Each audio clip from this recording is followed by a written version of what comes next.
your soul for? Would you like to? Yes, for Sayaka I would. I'll do it. I want to be a magical... Oh, shit! Lily, what's your favorite anime? Well, I'm glad you asked, you little shit. This may be surprising to hear, so strap on and strap in. My favorite anime of all time is actually Madoka Magica. What? What do you mean that you knew I was gonna... How could you possibly have been able to tell? Madoka is a special anime because it got away with something that shows rarely ever seem to be able to pull off nowadays. That being that it was marketed and presented as a standard cutesy magical girl anime up until the end of episode 3 where, well, you know. It takes a lot of nuts to make a horror anime and not tell anyone that that's what it is. The mommy trauma is something that many anime fans have experienced and carry with them, and I don't think we'll ever really get anything like this again. There is so much fear now in every media industry of scaring away or alienating audiences. Marketing wants to make sure that you know exactly 100% what it is you are getting into when you decide to start a new show, or watch a movie, or hell, there have even been discourse about publishers adding the equivalent of AO3 tags to books, which, you know what, I'm not even gonna fucking start with any of that. I really need to start cutting down on the rants that I go on at the beginning of these videos. And Madoka also did the most important part. It pulled the rug out underneath all of its viewers, but then continued on to be a really good show. The original 12-episode run of Madoka Magica is a genuine masterpiece of drama, horror, and mystery. And then Rebellion ruined it, but I'm not going to get into it. I need to cut down on the rants. I should do a bonus episode or something where I talk about Rebellion, because it's a really good movie with an ending that I have many words about, but no, not now, Mrs. Wednesday. Oh please, Mrs. Wednesday was my father? So the best Madoka story ever told is this. It's the original series. This is my favorite Madoka thing, and I will always argue that it's the best. And I make that distinction because I think it's important to recognize that just because something is your personal favorite doesn't mean it's objectively the best. I will tell you right now that my favorite book of all time is a really good book, but it's absolutely not the greatest book ever written in all of human history. Hence today's topic. Due to Madoka's popularity, we got quite a lot of stuff post-anime, all of which being of, varying quality. Oh, what, Lily, you don't like Hamura Tamura? But what I want to focus on today is the Madoka Magica 10th Anniversary Manga Collection. This anthology is a collection of Madoka one-shots written by different mangaka, one of those being Sachiko Uguisu. Yep, Sachiko's back, baby! Sachiko is the mangaka that wrote another story that I talked about here on the channel, that being From Another World. A horror isekai one-shot, and who I call a man throughout the entire video. I was actually able to find more information on her since then, and yeah, the one source saying she was male was wrong. So, sorry Sachiko for wholly misrepresenting you in my most popular video that I've ever made. I've been wanting to know more about Uguisu, so I did the thing that I should have done before anything when researching her. I read Beyond the Bad Dream, which is probably Uguisu's most well-known short story collection. This collection is interesting, and by Uguisu's own admission, is a bit of a mess. And I really want to share my thoughts on it. So what I've decided to do is that we're going to talk about Uguisu's Madoka story today, and then throughout the coming weeks, between discussions of other horror manga, we're going to be going through Beyond the Bad Dream story by story, and looking at the collection closely. And then, after all of that, we'll end off with what is my personal favorite Uguisu story, so stick around for that. This is the part where I ask you to subscribe. Anywho, Uguisu contributed to the Madoka 10th Anniversary Collection with her story, Poisonous Water for the Hot Spring of Hell. Rolls off the tongue, doesn't it? That sounds like the title of a horror movie that the weirdest friend you know has on VHS. This story is a 24-page one-shot taking place in the time where Mami is still taking Madoka and Sayaka around on witch hunts, because potential collateral damage to civilians is always worth it to show off the joys and whimsy of peacekeeping. That's why we have police ride-alongs, and this is probably my favorite Madoka manga that I've read. Now, at 24 pages, it's obviously going to have very limited depth.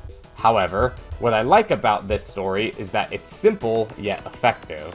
But before I start going on those tangents, let's talk about the plot. Oh, and if you're enjoying the video, why not leave a like? I would really appreciate it. You'll be my sussy little pog champ. I don't know how do children speak to each other now? Okay, so I'm going to go through the entire plot without stopping, and then we'll circle back around at the end to discuss it. Okay, so what happens in this? The manga starts with an old sign signaling a hot springs that is 7 kilometers away. We see the rotting corpse of a dead dog as 3 people walk by. Madoka, Sayaka, and Mami are all wearing respirators. Sayaka is armed with a baseball bat, and Kyubei, professional shitlord and certified bitchless punk, rides atop Madoka's head. The final panel of the first page is our title panel, as the girls walk into the fog towards the hot springs. On the next page, Mami tells the girls that the place is abandoned due to hydrogen sulfide, a chemical that I would give more details about if I really needed to pad out this video's runtime. Mami tells the other 2 girls to stay vigilant, as this is the perfect environment for a witch to create her hideout. Sayaka, armed with her baseball bat, looks determined and ready to fight. Madoka appears nervous and seems to be frightened at the thought of what could possibly lurk ahead. Kyubei continues to have a face that is just as punchable as it's ever been. We flash back to a meeting between the 3 girls. Mami goes on to explain that there have been multiple murders and suicides within the area, and that they are all likely being caused by this witch. The sites of the incidents seem to draw a circle, and Mami concludes that the witch must reside at the center. Sayaka quickly realizes that the center of all of the incidents is a specific inn where poisonous gas began to appear 3 years prior. Kyubei speaks without permission, as if anyone would actually care as to what he has to say. Back in the present, Mami is using her soul gem to track the witch. The soul gem reacts, confirming their earlier suspicions about the witch's presence. The girls continue onward, Madoka looking back momentarily. Nearby, she notices an abandoned house, rotting in the fog.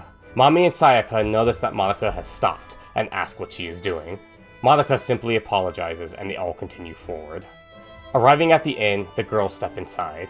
The abandoned inn is empty, with barely even any furniture left over from when it was in operation. Mami mentions that the inn was full of guests when the gas first blew out. 20 people died that day. Madoka, and what was once a confident Sayaka, appear to be frightened. As they continue forward, a shadow appears, watching the girls. Madoka stops in her tracks. She turns to look at whatever it was standing in the darkness. Mami calls to her. Madoka mentions that she saw someone. Sayaka and Mami reassure Madoka that there was no one there. Madoka is now so scared that she's shaking. The girls continue exploring the old inn, and we see that the shadow that was watching them is actually Hamura Akemi. Mami checks her gas meter, and the fumes are low enough that they can finally remove their masks. Sayaka comments that the floor is rotting out while they are exploring, and Mami mentions that they should be careful. Mami's soul gem starts to fade out. Mami says that the reaction is weak, meaning that the witch is not actually in the inn. Kyubei tells the girls that the witch is more likely hiding out within the abandoned house that Madoka spotted earlier, and I begin wondering who the fuck asked. Mami, understandably, starts to chew his ass out, saying that he should have mentioned that earlier. Ignoring her comment, Kyubei tells Madoka to watch her footing. Madoka looks down, but before she can even realize it, the rotten floor breaks out beneath her. Madoka begins to fall. Sayaka reaches out to grab her, but it's too late. Madoka has fallen to a floor below. The other girls call out for her, but get no response. Sayaka starts to panic, but Mami stops her, saying that there's no time to get upset, and that they just need to go and save Madoka. As the 2 girls start heading to the other floor, something stops them. A large crowd of people have entered the inn. The people don't appear to be aware, as if they're sleepwalking. Sayaka wonders what's going on, but Mami notices that they have the witch's kiss on their necks. Another mass suicide is likely about to happen. The crowd of people begin walking down the stairs to the underground where the inn's hot springs is. The 2 girls realize that the poisonous gas in the inn is likely coming from underground, and that Madoka is in danger down there. The water underground is calm, until Madoka finally surfaces, catching her breath. She looks around and sees that the hot springs is massive. Madoka realizes that the gases are springing up from underground, and she's down there without a respirator. In the next panel, Kyubey splashes through the water towards Madoka. It seems that he has unfortunately survived, and he decides that in this moment, you know what? It's time to pay some bills. It's time to meet some quotas, let's get this hustle. And he asks Madoka to make a contract with him and become a magical girl. Madoka is understandably confused, though Kyubey has never really been known for his ability to read the fucking room.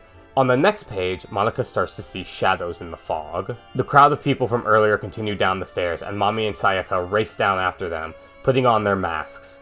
Mami calls out to the crowd, warning them about the gas, but the people seem delirious, mentioning how nice the water is and wanting to go to heaven.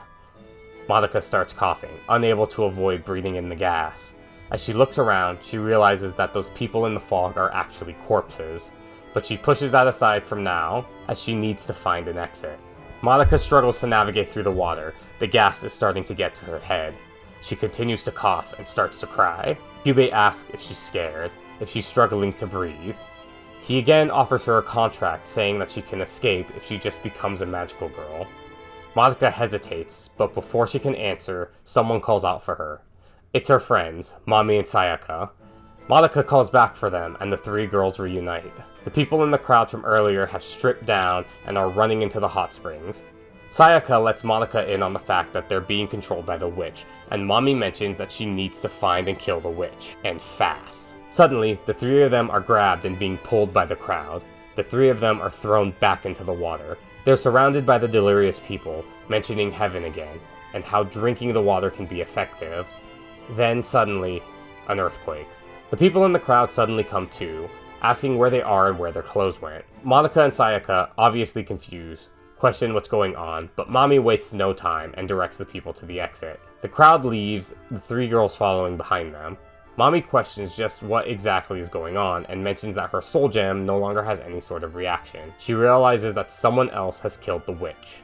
In the next panel, we see someone is approaching them. Madoka realizes immediately who it is. Hamura Akemi. Hamura tells the girls that the witch was hiding in the abandoned house from before, just like fuck-ass Kyubey said it was. Hamura tells them that the witch was distracted by what was going on at the inn, so she was able to confront it unnoticed. Mami, being the middle school mean girl that she is, seems annoyed at the fact that Hamura was the one that killed the witch, with apparently no regard towards the fact that Hamura is the reason why any of them are even still alive. Hamura says that she did what she had to, saying no need to thank me, and being as cunty as she possibly can while doing so. Hamura stops for a moment and tells Madoka that one mistake from a magical girl can mean the loss of many lives, asking if Madoka is prepared to take that responsibility. Hamura wanders off, walking out into the fog. In the final panel, Madoka quietly calls out to Hamura, watching her walk away, understanding the weight of what's happened, and what she has gotten herself into. Despite that, all four of them manage to survive the encounter, and yes, that unfortunately includes Kyubey. The end. Guys, I fucking love this story. For this discussion, I'm going to start by talking about the things I specifically liked first, and then we'll talk about what I disliked. I'm going to reiterate what I said before, but this story really hits the nail of simple yet effective. One thing that really makes this work, I feel, is the atmosphere. From the very first panel, on page 1, Uguisu creates this eerie, almost oppressive atmosphere. The broken and dirty hot spring sign, the dead dog, and then the shot of the girls with the gas masks leading into the title panel of them walking into the fog. It creates this desolate tone that is akin to that of a zombie movie, and it keeps that tone throughout the whole read, never stopping to make a joke or have any kind of relief. So the tension just keeps rising and rising and rising from the moment that the story starts, and then that tension spikes upward halfway through when Madoka falls through the floor. From there, it rises even faster as Mami and Sayaka are trying to get to the basement while Madoka is suffering. Kyubey is used extremely well, hiding the information that the witch is in the other building just to get Madoka into a dangerous situation so that he can make a contract out of her is peak Kyubey bullshittery. My favorite page from this story might be page 17, when Kyubey asks Madoka if she's scared and if she's suffocating, and Madoka is crying trying to hold her breath. It is such an effective scene, and Uguisu uses her limited real estate well, giving us these big double-wide panels in this scene, since she wouldn't have had the room to make any full-page spreads. Also, just a detail that I find a little funny, I love that she gave Sayaka a bat, as if that's going to do anything in a witch labyrinth. So, the art. It's gorgeous. In the last Uguisu video, I mentioned that I thought Uguisu's art wasn't bad, but was simple and just unspectacular. As I've been dedicating so much time to reading more and more of her stories, I've come to have a much deeper appreciation for how she draws. The biggest thing with Uguisu that always sticks out to me in her stories are the faces. The character faces always make it immediately obvious to me that it's an Uguisu story. And hoo boy, do the girls have some Uguisu-ass faces in this. But that's okay, it works well for this. Uguisu did an amazing job of drawing this manga completely in her own usual art style, while still keeping fully true to how Madoka Magica should look. Not just with the characters, but also in the environments, what little environments we do see. Any anime that is produced by Studio Shaft always has these incredibly over-designed and surrealist environments, and Uguisu captures that very well in the limited environments that we see. As far as panels that I specifically like, I adore this panel of Madoka turning back to look back at the other building while Sayaka and Mami are walking away. If this was drawn with higher detail, it would make an amazing poster or cover art for something. I also like this tall panel of Sayaka trying to catch Madoka as she falls through the floor. This wide panel of Mami and Sayaka spotting the crowd coming in, this panel isn't particularly striking on its own. I just really like it because, again, I like seeing the quote-unquote Uguisu faces on these characters, and this panel gives us a really good look of the characters' faces in her art style. I like the panel of Madoka breaching the surface of the water, and the nearly half-page panel below it of the pulled-out shot of the hot springs. It's gorgeous and incredibly striking. And then finally, there's the 2/3 page panel of Madoka discovering all the corpses.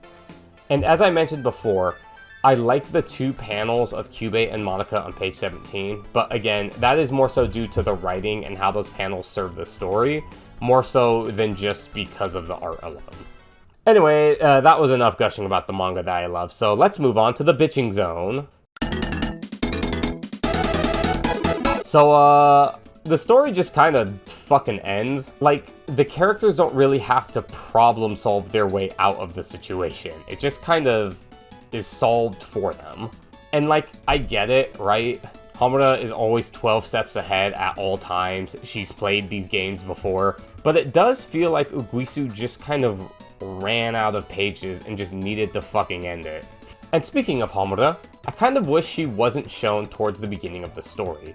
Like, I know that Uguisu wanted to set up that she was there the whole time, but I think it's odd to show Hamura and then show that she followed the other three girls into the hotel and watched them, and then turned around and left and went to the other building to go fight the witch. What I think would have worked a little bit better is if, when Madoka turned around to look at the other building, that's when she sees the shadow watching them, and then the shadow vanishes. Then at the end, when the witch is killed and Hamura shows up, it is the first time that we as the reader see her, and then the realization is there that she was the shadow watching Madoka. I don't know, that's just my take on that, but that is really my only complaint about the story. Again, I really love this manga, and so I don't have a whole lot of negative to say about it, or really any that many criticisms about it. But let me know, what do you think? Do you like the poisonous well? Does the atmosphere and tension scare you, or do you think it falls flat in what it's trying to do? And if you disagree on anything I've said, if you like any aspect I disliked, or if you hate something that I liked, please let me know. I would love to have a discussion about this story. And that was Poisonous Water for the Hot Spring of Hell. The Madoka 10th Anniversary books are not available officially in English, unfortunately, so I'm hoping to find more scanlations floating around. But the fact that the Uguisu story specifically got translated, and hell, the fact this even exists, that Sachiku Uguisu of all people got a chance to write a Madoka story makes me so happy, and it just fills me with so much joy. Almost as much joy as I will feel on the day that I finally get to wrap my hands around Kyubey's scrawny little neck as I watch the light slowly leave his eyes and choke the life out of him. Fuck Kyubey. All my homies hate Kyubey.